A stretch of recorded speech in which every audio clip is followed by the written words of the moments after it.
ગામડાનો ધબકાર ચેનલના સૌ ખેડૂત મિત્રોને જય માતાજી. મિત્રો, આજે 24 ફેબ્રુઆરી જાણીતા હવામાન શાસ્ત્રી અશોકભાઈ પટેલની આગાહી આવી છે.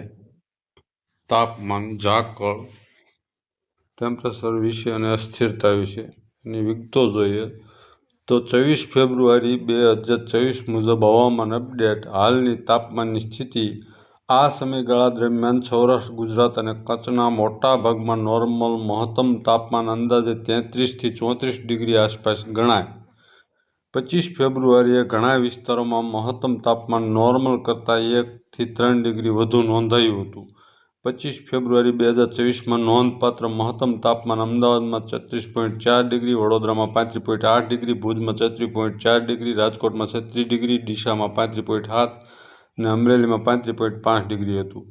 સૌરાષ્ટ્ર ગુજરાત અને કચ્છ માટે આગાહી: સમયગાળો 24 ફેબ્રુઆરીથી 5 માર્ચ 2024.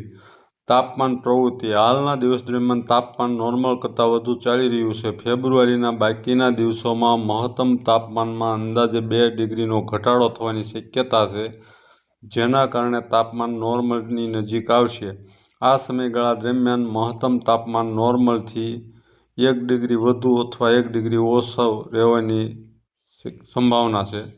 3 માર્ચ પછી ફરીથી ગરમીમાં વધારો થવાની શક્યતા છે. પ્રદેશના ઘણા વિસ્તારોમાં 4 અને 5 માર્ચ દરમિયાન મહત્તમ તાપમાન 37 ડિગ્રીથી 39 ડિગ્રી સુધી પહોંચી શકે છે. પવનની સ્થિતિ: આગામી કેટલાક દિવસોમાં કચ્છ અને દરિયાકાંઠાના સૌરાષ્ટ્રમાં પવનની ઝડપ 10થી 20 કિલોમીટર કલાક રહેવાની શક્યતા છે.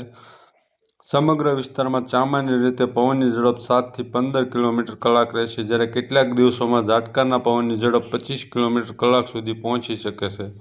ધુમ્મસ: 27-28 ફેબ્રુઆરી અને 1 માર્ચે ખાસ કરી વહેલી સવારે કચ્છ અને પશ્ચિમ સૌરાષ્ટ્રમાં મધ્યમ ધુમ્મસ રહેવાની શક્યતા છે.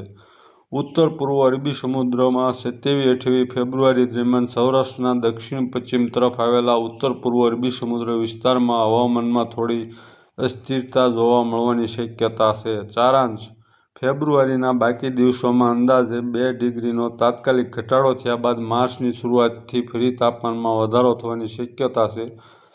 સૌરાષ્ટ્ર ગુજરાત અને કચ્છમાં 4 અને 5 માર્ચ દરમિયાન મહત્તમ તાપમાન 37થી 39 ડિગ્રી સુધી પહોંચવાની સંભાવના છે. મિત્રો, તેમનું એવું કહેવું છે કે 4 અને 5 માર્ચ પછી ધોમધખતો ઉનાળો દેખાશે.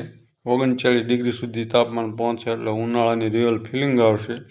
ત્યાં સુધી તાપમાનમાં થોડો ઘટાડો રહેશે. માહિતી સારી લાગે ચેનલને સબસ્ક્રાઈબ કરજો, વિડીયોને લાઇક કરજો અને શેર કરજો. જય માતાજી.